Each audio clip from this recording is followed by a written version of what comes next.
Hey, what's going on everybody? Welcome to the very first Origin-SMP. I played this for a day, and this is what I learned. Yesterday, I played the Merlings, and I learned loads of new things about them. And hopefully by the end of this video, you'll have learned something too. If you didn't know, the races I play in this series are based off of what you guys want in the comments. On my last video, I got recommended quite a few, so I have a small to-do list to complete before I start taking other suggestions, but if there's a race you'd like to see, let me know in the comments below. If you're a subscriber to this channel, you probably already know this, but the chances are you're not. That being said, it's likely you're unfamiliar with what modpack I'm running. I'm playing the Origin-SMP modpack from the CurseForge launcher. This modpack has many exciting races to explore along with 14 different classes to choose that benefit your race after you pick them. If you have no idea what I'm talking about, feel free to check out my tier list videos on that modpack. Links will be in the description and there should be cards on screen throughout the video. In the race video I mentioned, I went over every single race in the Origins modpack in detail.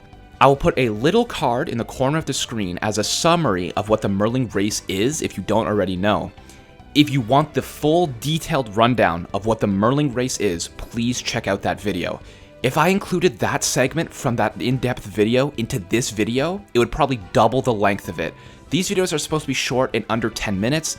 I made that full in-depth race video for a reason. It's so these videos could be short and you could refer back to them if you wanted to know any more details on the race. So with that out of the way, we can continue. So, let's get started. As I'm sure you can tell, I played the Merlings for an entire day. The class I chose to complement my race was the Miner. I chose this because I felt the constant mining haste would just be a nice quality of life upgrade for the Merlings. In this series, I don't plan on beating the game. I just want to take my time and learn about the race in my own single-player world. I played the Merlings for a day, and this is what I learned. First thing I learned was sort of trial by fire. There are drowned everywhere. Non-stop and relentless drowned. Thankfully, the melee ones are easy to kill, but the ones with the Trident can two-shot you if you don't have any decent armor. You need to find shelter quick, because unlike on land, you can't just hang around in the open area to go mine. The drowned will be on you in masses like you've never seen before. Fortunately, there are many sunken ships off the coast and littered throughout the ocean. These can make for excellent temporary shelters and can provide you with some great early game loot. Spoiler, I guess, I never found a single piece of diamond ore throughout this gameplay. All of the diamonds you see me use in the background were exclusively from looting chests. From one of those pirate ships, I discovered something new. I found a leather cap with Respiration 2 and figured out that Respiration works inversely. That means Respiration and water breathing effects work in the opposite fashion for the Merlings.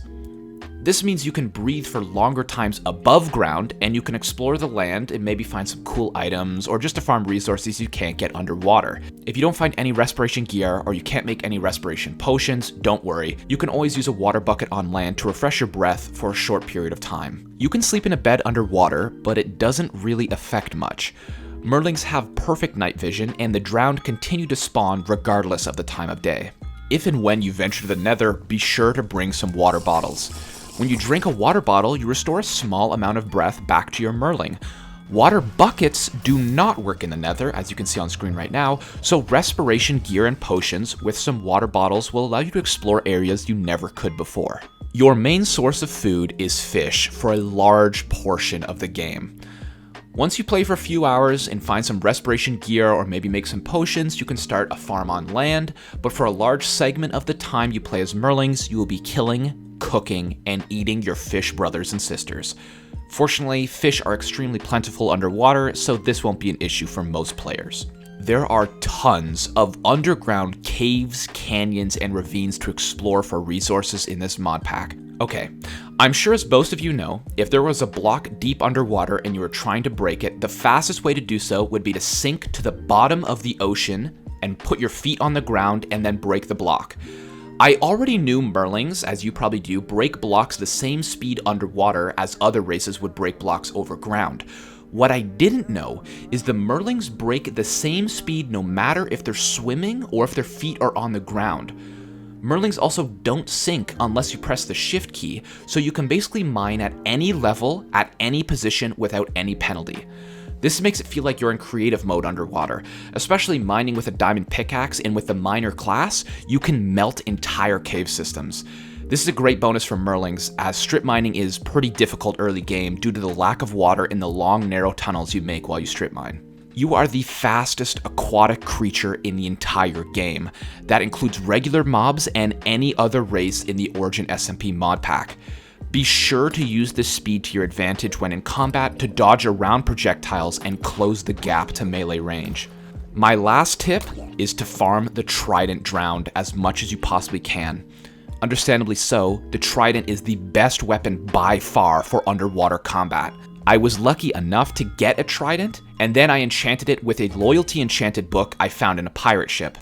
You can mix and match your enchantments, but for me, Loyalty is nice because my aim isn't the best. But if your aim doesn't suck, you can use the extra speed the Merlings have to retrieve your Trident once you threw it. And that's it. Did I miss anything? Be sure to comment down below if I missed any tips or tricks you may have found while playing the Merlings. I had a blast playing this race yesterday. It completely changes how you play the game, and it feels like an incredibly fresh twist on regular survival Minecraft. I hope you learned something from this video, and if you did, it would mean a lot if you hit the like button. Is there a specific race you'd like to see me try out next? Comment down below, and if I make a video on your suggestion, your comment will be featured in the start of that video. Thanks so much for tuning in, and I'll see you in the next one.